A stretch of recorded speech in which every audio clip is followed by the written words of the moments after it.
Bonjour à tous et bienvenue sur notre chaîne YouTube, la chaîne de Ligne Droite. Je vous invite à vous abonner à cette chaîne, à aimer, à partager, à commenter ces vidéos. C'est très important pour notre référencement et c'est une manière de nous soutenir. Merci à vous tous. 5 mères porteuses ukrainiennes accueillies en France auraient accouché sous X dans des maternités. Ce sont les couples commanditaires de l'enfant qui les ont fait venir expressément pour cette raison, pour déroger à la règle qui interdit la pratique de la GPA. Le père biologique reconnaît l'enfant avant la naissance et le fait adopter par sa femme. Mais si cette pratique n'est pas condamnée, le risque est évidemment qu'elle finisse par s'établir direct en France avec la jurisprudence. Et pour en parler ce matin, nous sommes avec Ludivine de la Rochère. Bonjour.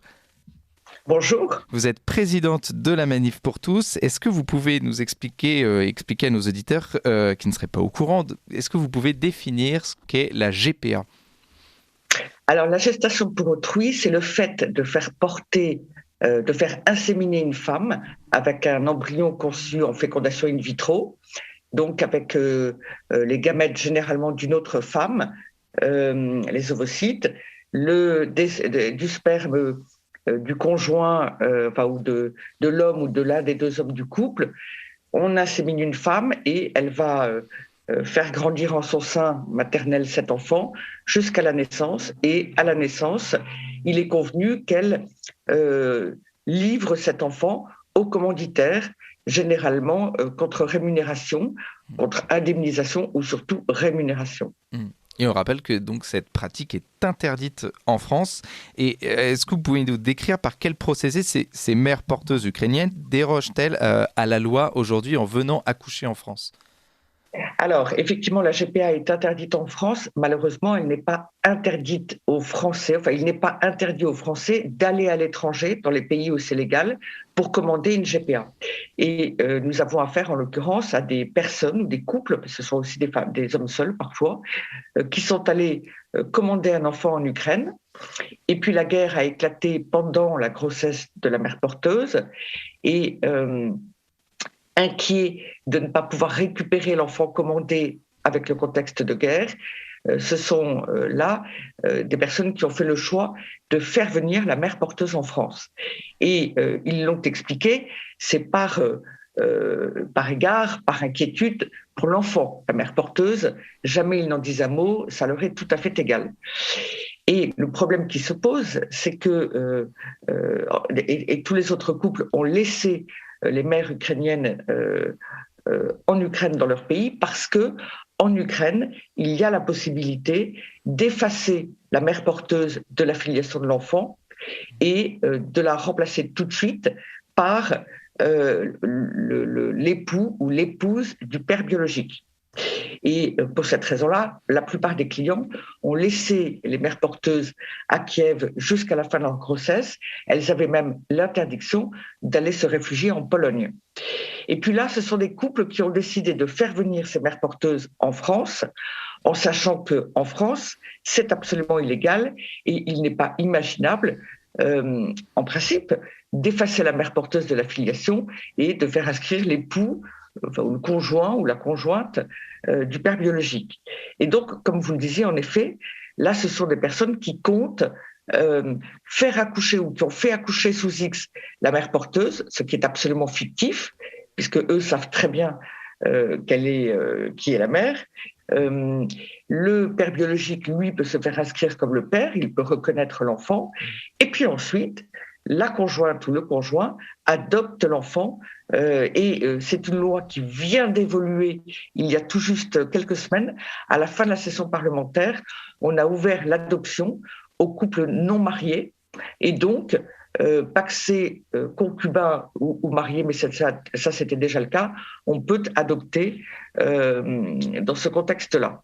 Donc il détourne, il contourne la loi, le droit français, pour imposer à la France de reconnaître la GPA de fait, puisqu'on les reconnaît comme parents, ils parviennent à être les parents de l'enfant, eh bien, il faut reconnaître de fait la GPA. Et justement, est-ce qu'il y a un risque de jurisprudence qui finisse par légaliser de facto la GPA en France ? Alors en fait, évidemment, la GPA ne cesse pas à pas d'avancer, ou en tout cas de tenter d'avancer. Ça, c'est un premier point. Et l'autre point, c'est que nous avons des politiques qui disent la GPA, c'est notre ligne rouge, la GPA, c'est non, mais en fait, ils facilitent. Ils facilitent le recours à la GPA à l'international parce qu'ils admettent de plus en plus facilement la reconnaissance de la filiation. Et le grand sport, c'est de prétendre que si la France ne retranscrit pas la filiation de ses enfants à l'état civil français, cela poserait des problèmes. Ce qui est faux. Comme beaucoup de personnes qui vivent en France, on peut avoir un état civil établi à l'étranger et vivre normalement en France. Simplement là, ce que ces commanditaires veulent, c'est que la France les inscrivent, les reconnaissent comme les parents de l'enfant. Donc une filiation qui est fictive, celle d'un enfant qui a été arraché, séparé de sa mère volontairement, contre rémunération, mais ils veulent, coûte que coûte, cette reconnaissance de la France. Et évidemment, une fois qu'on aura systématisé cette retranscription, ils diront, c'est l'étape suivante, ah ben c'est hypocrite, il faut légaliser. Mais je dois dire que, alors qu'on allait depuis quelques années, avec des décisions de la Cour de cassation, dans le sens d'une retranscription systématique, ça avait commencé à se faire. La loi dite de bioéthique, votée le 2 août 2021, finalement a mis un coup d'arrêt à ces retranscriptions automatiques de la filiation des enfants nés de GPA à l'étranger. Mais là, il est évident que la guerre en Ukraine est utilisée de manière très cynique par les pro-GPA, c'est-à-dire qu'ils font entendre depuis déjà des semaines et des semaines que les pauvres commanditaires français, c'est vraiment terrible, ils ont un enfant, leur enfant qui les attend en Ukraine, qu'ils ne peuvent pas aller chercher, leur enfant est en danger, se trouvant dans des caves, dans des pièces de sous-sol à cause de la guerre.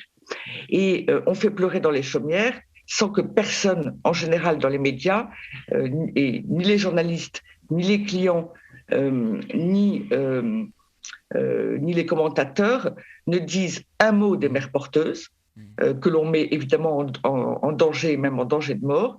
Ils ne disent jamais un mot de ce que cela peut représenter pour l'enfant sur un plan psychique et même physique, parce qu'une gestation pour autrui, c'est dangereux, parce que l'enfant qui est implantée dans l'utérus de la mère porteuse n'a pas de lien génétique avec elle, pour des raisons très cyniques, qui sont qu'elle ne puisse pas prétendre, entre guillemets prétendre, dire qu'elle est la mère et qu'elle veut garder l'enfant. Cela veut dire des grossesses avec des injections quotidiennes massives d'hormones pour que le corps de la mère, pour que la femme n'expulse pas l'enfant. Donc ce sont des grossesses dangereuses, mais tout cela, on n'en dit rien. Et le comble étant en effet que depuis quelques semaines, des couples ont carrément fait venir des mères porteuses ukrainiennes. Alors des plaintes ont été déposées et des enquêtes sont ouvertes. Cette fois-ci, peut-être que la justice, au lieu de ne pas traiter ces plaintes, comme c'est très souvent le cas dans ces affaires, peut-être que la justice va bien être obligée de s'en saisir à un moment donné. Et comment justement ça va être résolu cette affaire? Parce que évidemment on ne peut pas, l'enfant qui va naître forcément devra avoir ses parents qui ont été commandités par donc des parents français.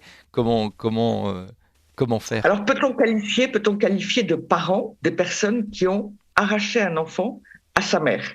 Ça c'est un premier point extrêmement important. Mais évidemment, je reconnais, on se dit cet enfant, il était attendu, il est destiné, il a été conçu pour vivre avec eux. Entre parenthèses, évidemment, c'est facile de décider d'arracher un enfant à son milieu d'origine, enfin sa mère, son pays, etc., puisque l'enfant, il ne choisit rien du tout. Je ne sais pas quelle pourra être la décision de justice, peut-être des sanctions financières très importantes.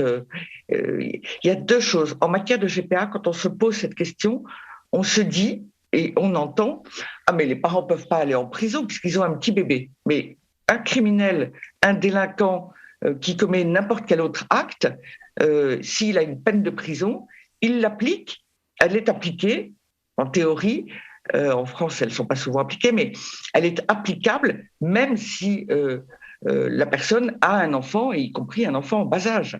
En fait, ça n'empêche pas éventuellement de condamner.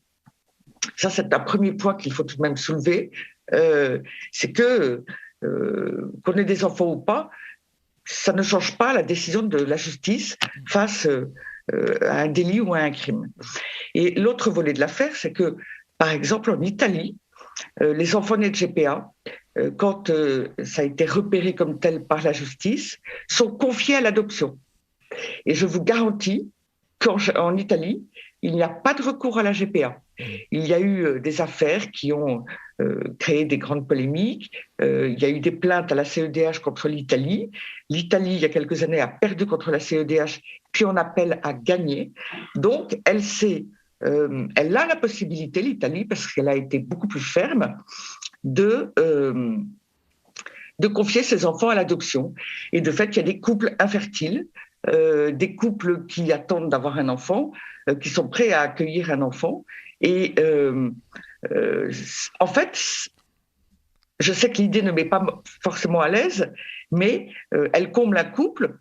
Un enfant est accueilli par des parents qui ne sont pas dans l'achat d'enfants, et cela met un stop très ferme, très clair, à cette pratique, au recours à cette pratique, y compris dans d'autres pays que l'Italie.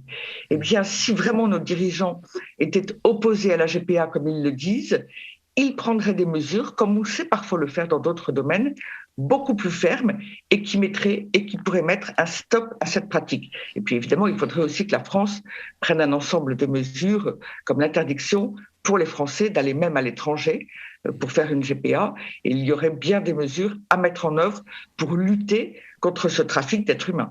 Et mais merci beaucoup Ludivine de la Rochère. On rappelle que vous êtes présidente de la Manif pour tous. Merci beaucoup pour ces éclaircissements. Vous appréciez cette émission? Alors aidez Radio Courtoisie à en produire d'autres en indépendance totale. Rendez-vous sur soutenir.radiocourtoisie.fr. Merci d'avance.